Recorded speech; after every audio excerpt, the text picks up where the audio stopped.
টাকা পয়সা অদ্ভুত এক জিনিস। যদি আপনার কাছে টাকা থাকে তাহলে বাপের কাছে আপনি শ্রেষ্ঠ সন্তান। যদি আপনার কাছে টাকা থাকে তাহলে মায়ের কাছে আপনি শ্রেষ্ঠ সন্তান। যদি আপনার কাছে টাকা থাকে তাহলে সন্তানের কাছে আপনি শ্রেষ্ঠ বাবা। যদি আপনার কাছে টাকা থাকে তাহলে আপনার বউর কাছে আপনি শ্রেষ্ঠ হাজব্যান্ড। যদি আপনার কাছে টাকা থাকে তাহলে আপনার শ্বশুর বাড়িতে আপনি শ্রেষ্ঠ জামাই। যদি আপনার কাছে টাকা পয়সা থাকে তাহলে আপনার পাড়া প্রতিবেশীর কাছে আপনি সুন্দর ভালো একজন প্রতিবেশী।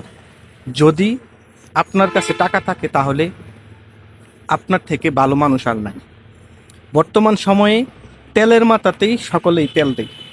আপনার কাছে যদি টাকা থাকে সকল দিক দিয়ে আপনার সমাদরের অভাব নেই। আর যদি টাকা না থাকে তাহলে আপনার আত্মীয় স্বজন বন্ধু বান্ধব কেউ আপনার কাছেও ঘেঁষবে না, কারণ আপনার কাছে টাকা নাই। এজন্য আপনার কেউ নেই, আপনার প্রতি ভালোবাসা নেই, মহাব্বত নেই। আর যদি আপনার কাছে টাকা থাকে এগুলোর কোনো কিছুর অভাব পড়বে না। সুপ্রিয় দর্শক, আমার